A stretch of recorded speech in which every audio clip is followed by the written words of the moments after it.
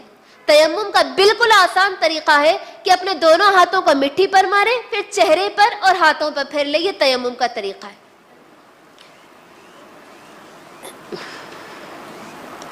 اور اسی طرح میری ماں اور بہنوں، تیمم کے بعد میں آپ کے سامنے غسل کے چند احکام یا پھر مسائل رکھنے کی کوشش کروں گی. غسل کے معنی کیا ہے؟ غسل کے معنی نہانے کے ہیں. یعنی شرعی تعریف اس کی یہ ہے کہ نیت کے ساتھ مکمل بدن پر صاف پانی بہانا، یہ غسل کہلاتا ہے. غسل کے معنی عام طور پر نہانے کے ہیں. یعنی جب ہمیں غسل عام طور پر ہم کب کرنا ہے، یعنی کب لازم ہے ہمارے لیے، کب کرنا ہمارے لیے ضروری ہو جاتا، یہ چیزیں میں آپ کے سامنے رکھوں گی انشاءاللہ. تو سب سے پہلی چیز میری ماں اور بہنوں، جب شوہر اور بیوی جسمانی تعلق قائم کرے یا پھر ہم بستری کرے تو اس وقت ان کے لیے غسل لازم آ جاتا ہے، ان کے لیے نہانا لازمی ہو جاتا ہے. پہلا مسئلہ یہ بات یاد رکھیں کہ جب شوہر اور بیوی آپس میں تعلق قائم کرے یا صحبت کرے تو ان کے لیے غسل لازم آ جاتا ہے. اب ان کو غسل کرنا ہی کرنا ہے، یعنی نہانا ان پر فرض ہے. اور دوسری چیز، جب عورت اور مرد کو احتلام آئے، یعنی اب آپ سوچ رہے ہوں گے احتلام کسے کہتے، یعنی سوتے ہوئے اگر کوئی خواب دیکھے یا پھر خواب نہ دیکھے، جب وہ صبح اٹھے تو اپنے کپڑوں پر منی کو دیکھے یا پھر کسی ایسی چیز کو دیکھے جو منی، یعنی جو ایسی گاڑی چیز کو دیکھے جو چپچپا مادہ ہوتا ہے، ایسی چیز کو اگر دیکھے تو اس کے لیے غسل واجب آ جاتا ہے. اب اس کو نہانا اس کے اوپر فرض ہو گیا، یعنی اب اس کو نہانا ہی نہانا ہے. دوسری چیز یہ ہو گئی. اور تیسری چیز، جب حیض اور نفاس کے دن ختم ہو جائے تو اس کے بعد غسل کر کے نماز پڑھنا یہ لازم ہے. حیض کے جتنے دن ہیں وہ ختم ہو جائے اور نفاس کے جتنے دن ختم ہو جائے اس کے بعد ہمیں نہا کر نماز پڑھنی ہے. اور چوتھی چیز، اسلام قبول کرنے کی وجہ سے بھی غسل کرنا پڑتا ہے. اور اسی طرح میری ماں اور بہنوں، غسل جنابت کا طریقہ میں آپ کے سامنے رکھوں گی. جنابت کا طریقہ، یعنی جنابت کسے کہتے ہیں؟ جنابت یعنی حالت احتلام کی وجہ سے یا پھر جماع کی وجہ سے ہمیں جو حالت پیدا ہوئی ہماری، اس کو جنابت کہتے ہیں. ابھی میں آپ لوگوں کے سامنے بولی احتلام کس کو کہتے ہیں، یعنی احتلام کی وجہ سے یا جماع کی وجہ سے جو ہماری حالت اب پیدا ہوئی اس کو حالت جنابت کہتے ہیں. پہلی بات احتلام کی وجہ سے، اور دوسری میاں بیوی دوسرے جماع، یعنی میاں بیوی جب ایک دوسرے سے صحبت کرے، ہم بستری کرے، اس کی وجہ سے جو حالت ہماری پیدا ہوئی اس کو حالت جنابت کہتے. اب حالت جنابت کا غسل کیا ہے آج ہماری خواتین کو معلوم نہیں، اس لیے کہ ہم جیسے عام طور پر غسل کرتے، عام طور پر نہا لیتے، ویسے ہی نہانا سمجھتے، جبکہ یہ طریقہ غلط ہے. حالت جنابت کا طریقہ، یعنی حالت جنابت میں غسل یعنی نہانے کا طریقہ یہ ہے کہ سب سے پہلے ہم اپنی نیت کریں، غسل کی نیت کریں.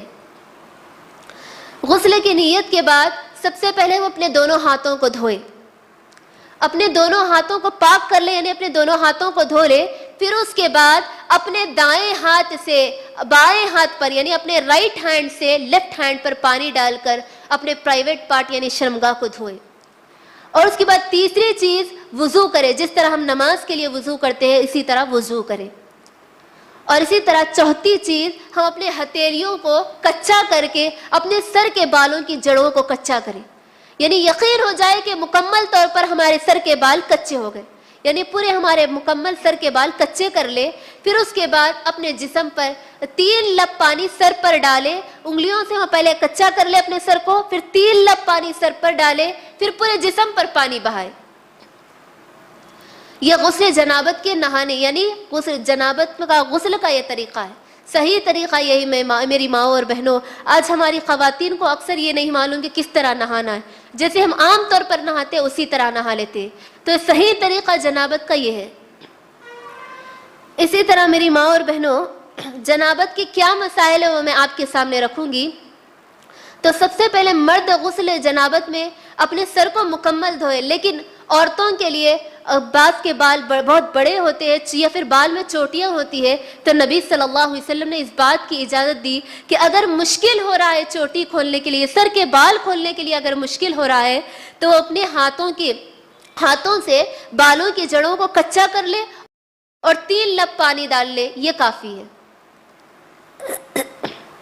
اور اسی طرح اگر آدمی جنابت کی حالت میں ہے اور پانی نہ مل سکے اس کو، یا پھر پانی نہیں ہے اس کے پاس، تو غسل کی نیت سے تیمم کر لے، یہ کافی ہے۔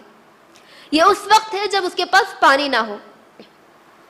اور تیسرا مسئلہ یہ ہے کہ جنبی یعنی حالت جنابت کے اندر ہم مسجد سے گزر سکتے ہیں لیکن مسجد کے اندر بیٹھ نہیں سکتے، یعنی یہ ناپاکی کی حالت ہوتی ہے تو اس کے اندر ہم مسجد سے گزر سکتے ہیں۔ اگر کسی کا گھر مسجد کے اوپر ہے، مسجد کے نیچے سے جا رہے ہیں، گزرنا صحیح ہے لیکن مسجد کے اندر بیٹھ نہیں سکتے۔ اسی طرح چوتھی چیز، حالت جنابت کے اندر ہم اللہ کا ذکر کر سکتے ہیں۔ حضرت عائشہ رضی اللہ عنہ بیان کرتی ہے، کان نبی صلی اللہ علیہ وسلم یذکر اللہ علی کل احیانی، یعنی نبی صلی اللہ علیہ وسلم اللہ کا ذکر ہمیشہ کرتے تھے، یعنی ہر حالت میں کرتے تھے۔ تو جنابت کی حالت کے اندر ہم اللہ کا ذکر کر سکتے ہیں۔ اور اسی طرح حالت جنابت کے اندر قرآن پڑھنا منع ہے، یعنی جب ہم جنابت کی حالت میں ہیں تو قرآن نہ پڑھیں۔ اللہ کے نبی صلی اللہ علیہ وسلم اپنے صحابہ کو ہر حالت میں قرآن پڑھاتے سوائے جنابت کی حالت کے علاوہ۔ تو ہم جنابت کی حالت میں ہوں تو قرآن نہ پڑھیں۔ اسی طرح میری ماں اور بہنوں، غسل کے اندر جب بھی ہم غسل کے لیے جائیں تو پورے پردے کا اہتمام کریں۔ اور اسی طرح غسل کے لیے ہم جائیں، جب ہم غسل کا ارادہ کریں یا پھر غسل کا صحیح طریقہ اپنائیں تو اس وقت ہم پانی کا زیادہ سے زیادہ استعمال نہ کریں۔ اللہ کے نبی صلی اللہ علیہ وسلم کا یہ طریقہ تھا کہ نبی صلی اللہ علیہ وسلم ایک سا یعنی تقریباً 3 لیٹر سے کچھ زائد پانی میں آپ نہا لیا کرتے تھے۔ تو ہم پانی نہا لینے کے لیے زیادہ سے زیادہ پانی کا استعمال بلکہ اسراف نہ کریں۔ نبی صلی اللہ علیہ وسلم نے اس عمل کو ناپسند کیا۔ اسی طرح میری ماں اور بہنوں، اب حیض اور نفاس کے کچھ مسائل میں آپ لوگوں کے سامنے رکھوں گی۔ یہ عورتوں سے متعلق خاص ہے، اور حیض کے معنی یہ ہے کہ حیض کے معنی بہنے کے ہیں، یعنی ماہواری کا خون بہنا۔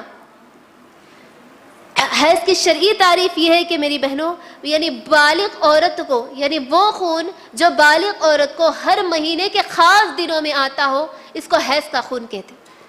آج ہمارے ماحول میں جب بھی بچی جوان ہوتی ہے یا بالغ ہوتی ہے، اسے حیض شروع ہوتا ہے تو طرح طرح کے رسومات کرتے ہیں، یعنی ہمیں شرم اور افسوس ہوتا ہے اس بات پر کہ آج ہماری بچیاں جوان ہوتی ہے یا پھر وہ جوانی کی دہلیز پر پہنچتی ہے، اگر انہیں حیض آتا ہے تو میری ماں اور بہنوں ہم رسم کرتے ہیں یا پھر دعوت وغیرہ کا انتظام کرتے ہیں۔ یہ ہم بتانا چاہتے ہیں کہ ہماری بچی جوان ہو گئی، ہماری بچی بالغ ہو گئی۔ یہ انتہائی شرم کی بات ہے، ہمیں یہ چیز چھپانے کی چیز ہم یہ بتاتے پھرتے ہیں، وہ بھی دعوت کے ذریعے۔ نبی صلی اللہ علیہ وسلم کے زمانے میں، صحابیات کے دور میں، صحابیات سے ایسا کوئی عمل ثابت نہیں ہے میری بہنوں، یہ بدعت ہے جس کو ہمیں نہیں کرنی چاہیے۔ تو میری بہنوں، اسی طرح حیض کا معنی میں آپ کے سامنے بیان کی، نفاس یعنی بچے کی ولادت کے بعد، عورت کو بچے کی ولادت کے بعد یا پھر ولادت کے وقت، بچہ پیدا ہونے کے وقت یا پھر پیدا ہونے کے بعد جو خون آتا ہے اس کو نفاس کا خون کہتے ہیں۔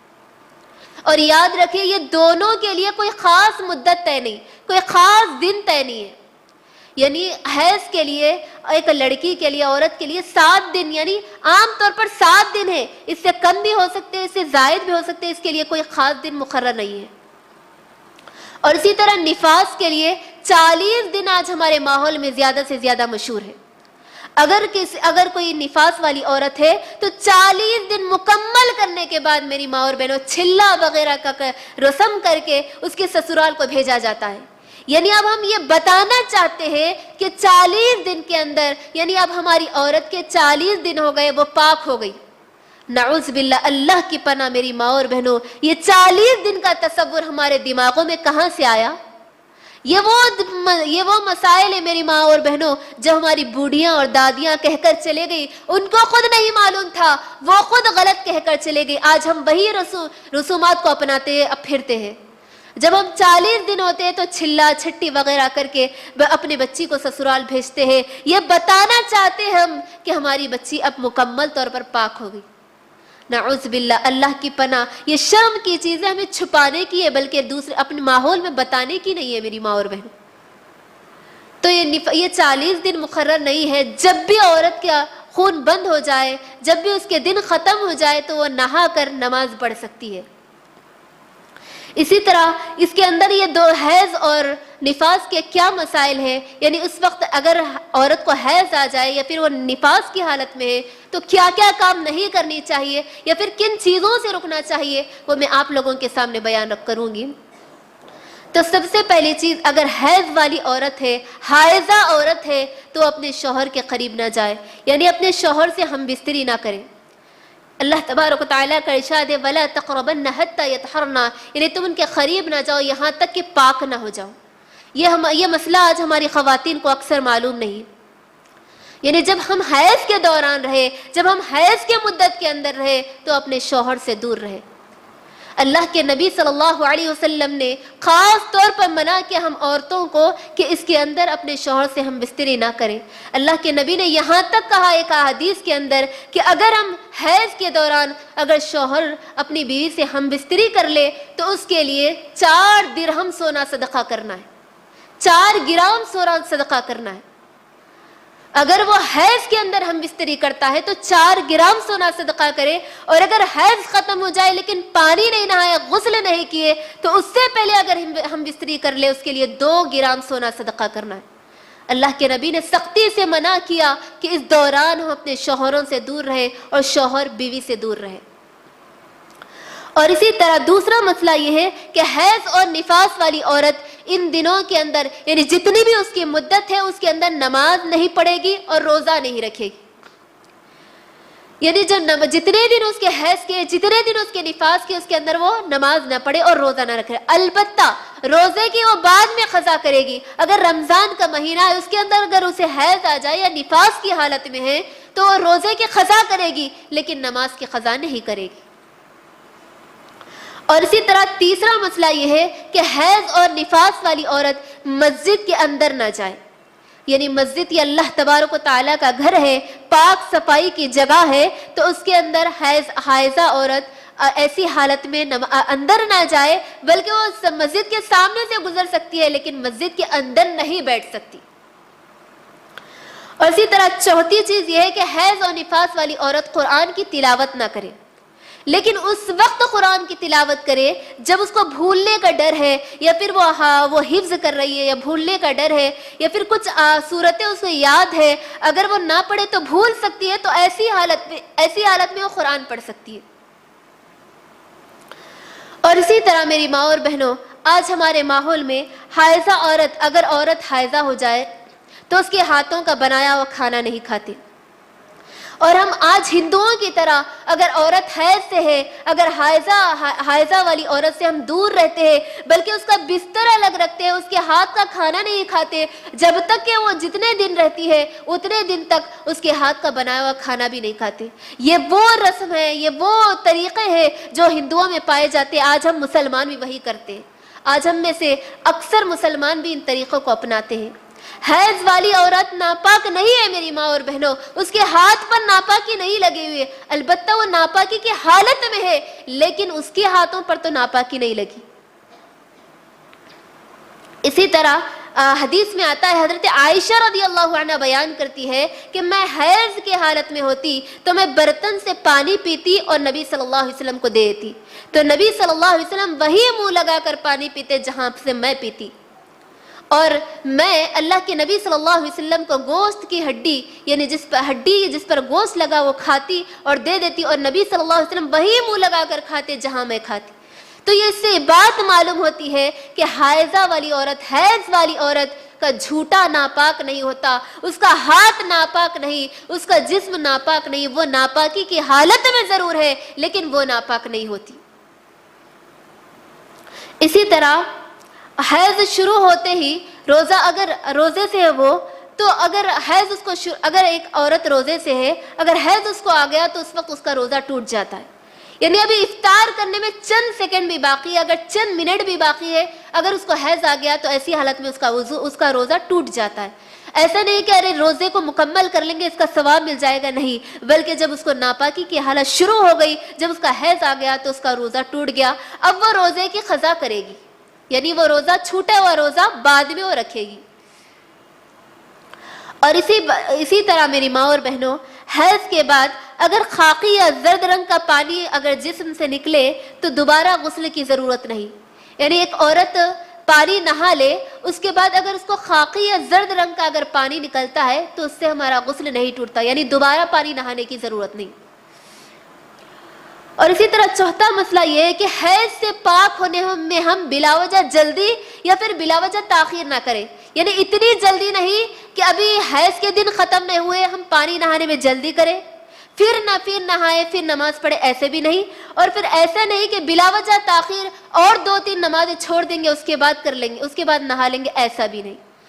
اس چیز سے منع کیا ہماری صحابیات، یعنی یہ دونوں طریقوں سے ہماری صحابیات دور رہا کرتی تھی. یعنی بلا وجہ تاخیر بھی نہیں اور بلا وجہ جلدی بھی نہیں. جب اس کے حیض کے دن ختم ہو جائے یا عادت کے مطابق تو اس وقت وہ غسل کرے. اور اسی طرح 5ویں چیز یہ ہے کہ اگر کپڑے پر حیض کا خون لگ جائے تو اس کو اچھی طرح صاف کر کے اس میں نماز پڑھ سکتی ہے. یعنی ایسی مجبوری کی حالت میں ہے کہ ہمارے پاس ایک ہی کپڑا ہے، اگر اس پر حیض کا خون لگا ہوا ہے تو ہم اس خون کو صاف کر کے اس پہ نماز پڑھ سکتے ہیں.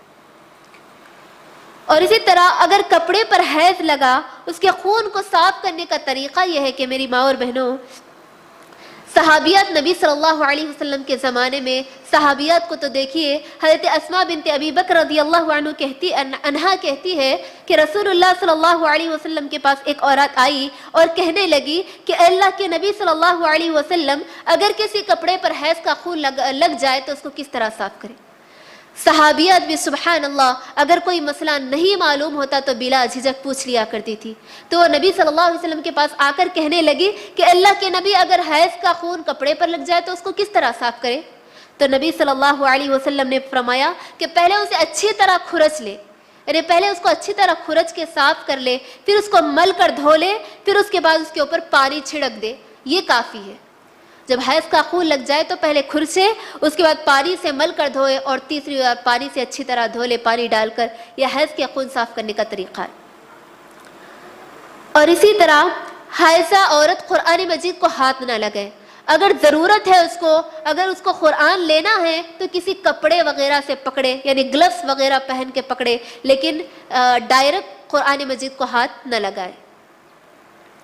اسی طرح اب حیض اور نفاس کے مسائل کے بعد میری ماں اور بہنوں، میں آپ لوگوں کے سامنے استحاضہ کے مسائل رکھوں گی. یعنی استحاضہ یعنی آج ہماری خواتین کو اکثر معلوم نہیں ہے. استحاضہ وہ خون کو کہتے ہیں، یعنی جو رحم یعنی جو یوٹرس بچے دانی سے نہیں بلکہ اپنی شرمگاہ سے ایک رگ کی وجہ سے نکلتا ہے. اس خون کو استحاضہ کا خون کہتے ہیں. اس کے مسائل یہ ہے میری ماں اور بہنوں، سب سے پہلا مسئلہ یہ ہے کہ استحاضہ والی عورت اپنے حیض کے دن کو معمول کے مطابق جتنے دن ہر مہینہ آتے ہیں اس کو چھوڑ کر اس کے بعد غسل کر کے نماز پڑھے. یعنی ایک عورت کو عام دن اس کے یعنی حیض کے دن اس کے عام دن 7 دن ہے یا پھر 10 دن ہے، اس کو چھوڑ کر اگر اس کے بعد خون اسے آتا ہے تو ایسی حالت میں وہ اب پانی نہائے گی اور نماز پڑھنا شروع کر دے گی. یعنی حیض استحاضہ والی عورت کو مہینہ بھر خون آتا ہے ایک بیماری رگ کی وجہ سے، تو اس کے اندر حیض کے جو ہمارے دن ختم ہو جاتے ہیں اس کے بعد ہم غسل کریں، پانی نہائیں، اس کے بعد نماز پڑھے اور روزہ رکھیں. اور دوسرا مسئلہ یہ ہے کہ اگر کسی عورت کو حیض کے دن نہیں معلوم ہے، یعنی وہ کتنے دن حیض ہے اس کا نہیں معلوم ہو سکے، تو حیض کے خون میں اور استحاضہ کے خون میں فرق محسوس کر کے وہ نماز پڑھے اور نماز چھوڑے. یعنی حیض کا خون کا رنگ اور استحاضہ کا خون کا رنگ الگ ہوتا ہے، تو دونوں کے اندر فرق محسوس کر کے حیض کے خون کے اندر جو چیزیں جو احکام ہے اس پر عمل کرے اور استحاضہ کے جو احکام ہے اس پر عمل کرے. اور اسی طرح تیسری چیز، استحاضہ والی عورت ہر نماز کے لیے نیا وضو کرے. یعنی جب بھی اس کو نماز پڑھنا ہے اس کے لیے ہر نماز کے لیے الگ الگ وضو کرے. اور اسی طرح نبی صلی اللہ علیہ وسلم نے حائضہ عورت کے استحاضہ والی عورت کو ایک چھوٹ یہ دی کہ جب وہ دو نمازیں ایک ساتھ پڑھ سکتی ہے، یعنی ایک غسل کر کے، یعنی ایک بار پانی نہا کے دو نمازوں کو ایک ساتھ اکٹھا یعنی ایک ساتھ جمع کر کے پڑھ سکتی ہے. جیسے ظہر کی نماز ہے تو ظہر کو تاخیر کر کے عصر کی نماز جلدی پڑھ لے، یعنی 2 نمازوں کو ملا کر کے پڑھ لے. عصر تھوڑا ظہر کو تاخیر کر لے اور عصر کے شروع وقت میں یعنی عصر کے اول وقت میں دو نمازوں کو اس طرح ملا کر پڑھے، ظہر کو عصر کے ساتھ اور مغرب کو عشاء کے ساتھ، اور فجر تو اکیلی نماز یعنی فجر کو تنہا الگ پڑھے۔ تو اللہ کے نبی صلی اللہ علیہ وسلم نے استحاضہ والی عورت کے لیے یہ چیز چھوٹ دی کہ دو نمازیں ملا کر پڑھے اگر اس کو مشکل پیش آتی ہے۔ ہر استحاضہ والی عورت ہر نماز کے لیے ایک نیا وضو کرے، لیکن اگر اس کو مشقت پیش آتی ہے، اس کو مشکل ہوتی ہے، تو وہ دو نمازیں اکٹھا کر کے پڑھ سکتی ہے۔ اور اسی طرح حدیث ہے کہ نبی صلی اللہ حمنہ بنت جحش رضی اللہ عنہ سے روایت ہے کہ نبی صلی اللہ علیہ وسلم کے پاس وہ آئی اور انہوں نے آ کر فتویٰ پوچھا کہ اللہ کے نبی صلی اللہ علیہ وسلم میں مہینہ بھر ناپاک رہتی ہوں۔ تو نبی صلی اللہ علیہ وسلم نے کہا کہ انہوں نے فتویٰ پوچھتے ہوئے کہا کہ اللہ کے نبی صلی اللہ علیہ وسلم مہینہ بھر میں ناپاک رہتی ہوں یعنی مہینہ بھر مجھے خون آتا ہے کہ میں نماز کو چھوڑ دوں؟ نبی صلی اللہ علیہ وسلم نے فرمایا کہ نہیں، جب تمہیں حیض آ جائے تو اس وقت نماز چھوڑو، اور جب حیض ختم ہو جائے تو اس وقت غسل کر کے دوبارہ نماز پڑھ لو۔ تو یہ میری بہنوں استحاضہ کے چند مسائل تھے، یہ جو میں اس مسائل میں آپ لوگوں کے سامنے رکھی یہ قرآن و سنت سے ثابت ہے۔ میری ماں اور بہنوں یہاں سے اٹھنے سے پہلے یہ نیت کر کے ضرور اٹھے کہ اللہ جو بھی چیز کے مسائل یہاں پر رکھے گئے انشاءاللہ اس کو جس طرح ہم سنے ہیں اس پر عمل کر کے ہم انشاءاللہ دوسروں کو بھی ویسے ہی بتائیں گے جو سنت کا صحیح طریقہ ہے۔ اسی لیے کہ نبی صلی اللہ علیہ وسلم نے کیا کہا، بلغوا انی ولو آیا، یعنی تم پہنچا دو اگر تمہیں ایک آیت بھی کیوں نہ معلوم ہو۔ تو میری ماں اور بہنوں جو مسائل ہم سیکھے ہیں اس پر خود عمل کریں، پھر دوسرے لوگوں کو بتائیں، ہم اپنی اولاد کو، ہم اپنے ماں بہنوں کو گھر کے اندر بتلائے سکھلائے، یہ ہمارے اوپر فرض ہے۔ تو بتائیں گے نا میری بہنوں انشاءاللہ۔ تو اللہ رب العالمین سے دعا ہے کہ اللہ رب العالمین ہمیں صحیح معنوں میں ان مسائل پر عمل کرنے کی توفیق عطا فرما، آمین ثم آمین۔ وآخر دعوانا ان الحمد للہ رب العالمین۔ السلام علیکم ورحمۃ اللہ وبرکاتہ۔